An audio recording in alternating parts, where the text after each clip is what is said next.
Before I get started, now I want to make my entry into the ghost stories topic.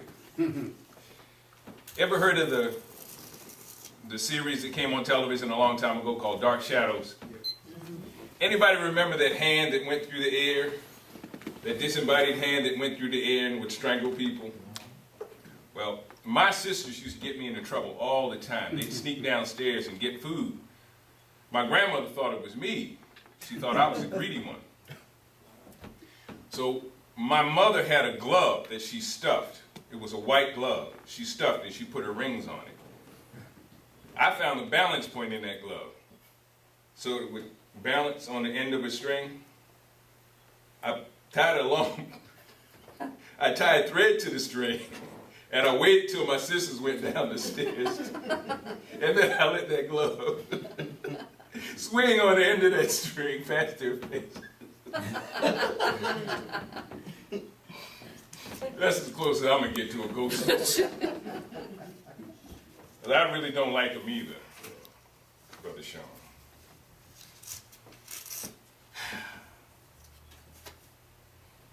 Let me begin tonight, fellow Toastmasters. Toastmaster of the day, an honorable guest. There's no honorable guest.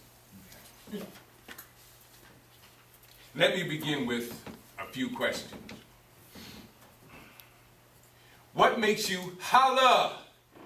What makes you dance? What would you do if you had a chance? What are you here for? What's your reason to be? What will you do when you're finally free? To the foolish, these questions don't make any sense. To the fearful, it's not wise to take any chance. But the passionate heart will not be denied. Though it cost them their all, they will run for that prize. They will train hard and long, though pushed to extremes. Because it's easy to run when you're chasing a dream. Yes, it's easy to run when you're chasing a dream. What's the difference? You have one person who goes to work, they punch that clock, and then they sit there and they watch every minute of every hour of their day go by until they can punch that clock and go home. Then you have another person who loves what they do so much that they never work a day in their lives.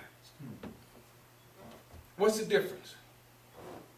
You have one person who makes a paycheck that barely covers all their expenses. Then you have another person who has multiple streams of income. They have enough left over to give, to share, and to leave an inheritance for their children and their children's children. What's the difference?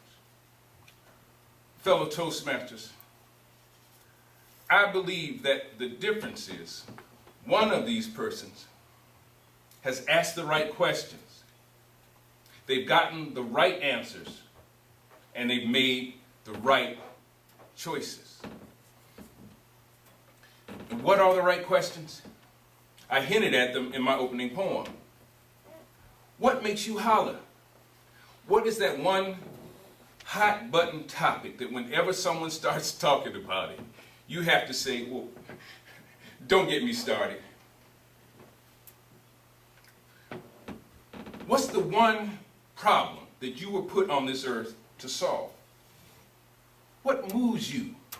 What motivates you? What makes you dance? What are your God-given gifts and abilities? What would you do if you knew that you could not fail? These are some good questions, huh? What about those answers? Well, I don't know what the answers are for you. But I do know that if you ask the questions, you will get the answers. Especially if you ask your Creator to tell you what He put you here for. When I ask these questions, I found that when the student is ready, the teacher will appear. That sounds kind of zen and spooky, but let me tell you how it worked for me. When I asked the question, in my mind's eye, I was shown a picture of people like Les Brown. This man shows up and gets $3,000 just for speaking. I was shown people like my pastor, Dr. Kenneth Robinson, who goes all over the country speaking about the financial anointing. And then a speaker came to our church. His name was Robert Wallace. And I got a chance to go up and ask Mr. Wallace, how do you get into this field of motivational speaking? He told me about Toastmasters. So I ran right over and I joined up. And then I met Sean Brown. And he gave me some more tips and pointers on the road to my destiny.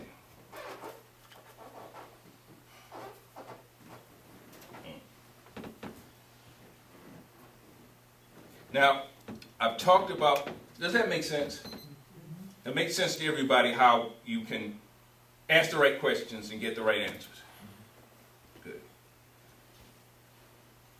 What are those right choices?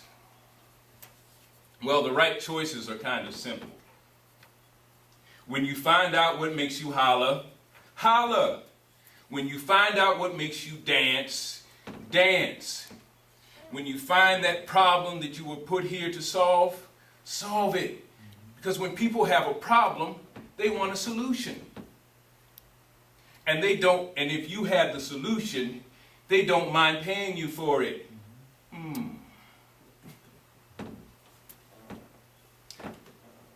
When you find out what your God-given gift is, flow in that gift.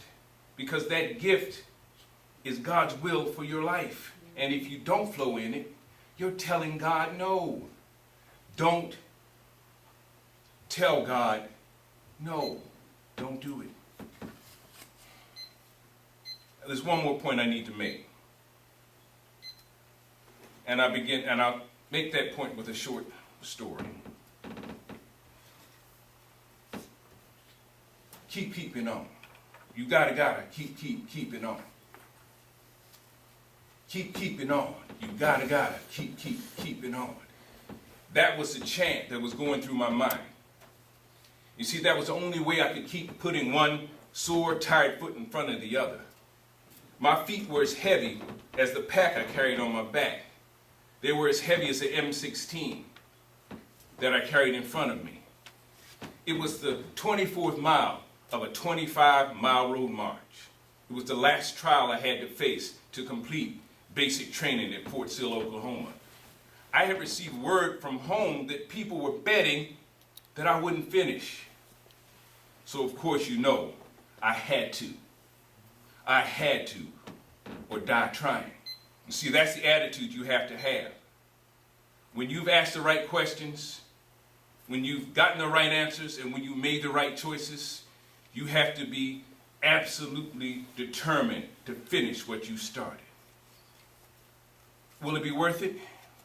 Well, every doctor or lawyer, every athlete who won, every soldier who stood when the battle was done will tell you that the sweet taste of victory is worth every sore muscle, late night or fall to the earth. So don't be foolish, or these questions won't make any sense.